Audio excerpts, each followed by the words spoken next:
Yeah, I'll get it. Welcome in. James M. Nibley here, Premier Research Scientist for Whalebone IR and Software, where the future is only 2 days away. Makers of fine pens for the Wii whiteboard system.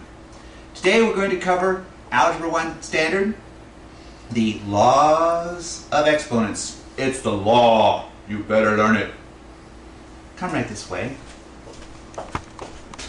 Now the standard itself says only this about the laws of exponents, that they, you, that is they, you know, students, you guys, they, that's you, understand and use the rules of exponents. Now, there are a lot of rules of exponents. With that one phrase there, they say a big mouthful. But don't worry, I'm going to get right on it, and I'm going to show you all the rules of exponents, and you're going to learn them, and you'll have no trouble. So here we go. Laws or rules of exponents. Whenever we have a variable which contains exponents that have equal bases, we can do certain mathematical operations to them. Those operations are called the laws of exponents. Basically, this is like a game that we can play when we have exponents and we have the same base. This bigger number here that's being taken to the power or being taken to the exponent, that's called the base. So B for base, I got a B right there. The X is the exponent, sometimes also called the power. Boom. That's it, folks. Memorize that and you'll be okay. Those are all the laws. I told you there was a lot of them. We have the multiplication law. X to the m power multiplied by x to the n power is equal to x to the power m plus n. So when we're multiplying exponents, we add them together. X to the power m, then take it again to the power n, is equal to x to the power m times n. In algebra, when we put things right close together like that, it usually means we want you to multiply them. Here's another rule. xy, that whole quantity taken to the m power, we can kind of use a distributive-like rule here. We can distribute that m to the x and that m to the y. The final result is x to the m power and y also to the m power. Rule number 4, x over y, take that whole thing to a power m. We can once again kind of distribute the m to the x, distribute the m to the y. Our final result is x to the m power over y to the m power. I know I'm going a little fast. Don't worry, I'll slow down in a bit, and we'll go dig into them a little more deeply. But this makes a good review. If you want to roll back the tape to this point and get it all quick, here we go.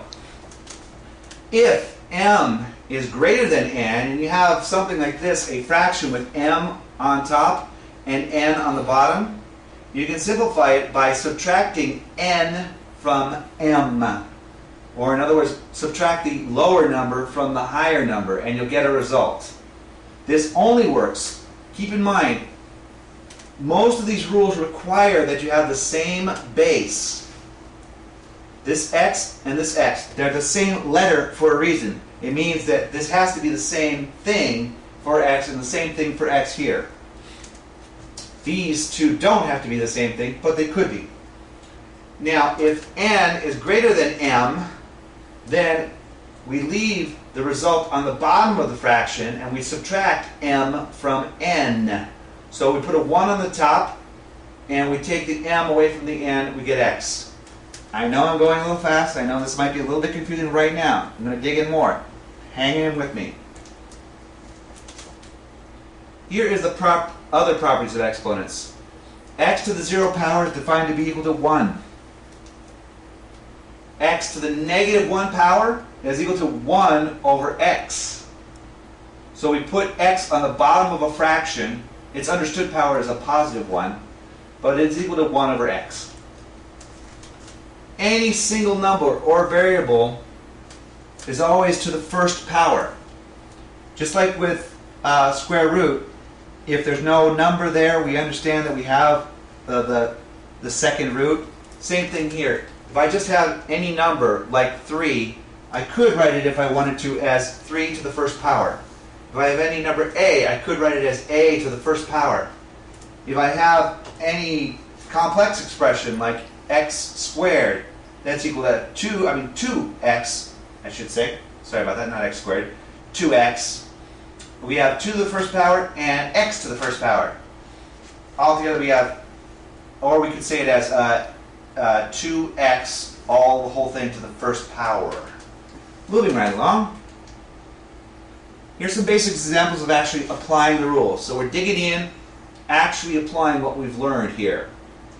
Here we have x to the second power and x to the third power. We would apply the multiplication rule or law of exponents here. Notice I have x and x, they're the same thing, and then think of this as the n that we talked about earlier, and this is the m that we talked about earlier. So we're taking m plus n, adding them together, and our final result is x to the fifth power. 2 plus 3 is 5. So x to the second power multiplied by x to the third power is actually x to the fifth power. If you plugged in a number for x, you'd get the same exact result from this as you would from this. You can do it on a calculator or do it by hand, but you'll get the same number if you do the same thing. Here we have a power to a power rule. Anybody remember what we should do here? Because we're taking this power to a power, we actually have to multiply the 4 by the 3. 4 times 3, we get x to the 12th power. This and this mean the same thing. They will come out to be the same exact number. Here is xy to the third power. We would distribute the 3 among the x and the y in this situation. So we get x to the third times y to the third. Some more examples. Just basically going through each of the laws that we saw and doing an example of it. Here's x and y, all to the third power. Notice this whole thing. I've got parentheses here. So I don't just put the 3 on the x and think that I'm done. I don't just put the 3 on the y and think that I'm done. I have to put it on both. And I get something like this. X to the third over y to the third. Moving along. If I have x to the seventh power and x to the fourth power. Now this is a rule that's used all the time in Algebra 2 and Calculus. So learn it well. Notice that I have x and x, the same thing. So I can get rid of these 4 x's on the bottom. But in order to do that, I have to take away some of these 7 x's that I have on the top. I subtract the 4 from the 7. Final result, I'll get 7 minus 4 equals 3. So I get x to the third power. I don't have to write the over 1 anymore because that's understood. We have x to the fifth power over x to the seventh power. Here, the bottom number is larger than the top number. My n is larger than my m. So I apply a rule where I move everything down to the bottom instead of like here where I moved everything to the top.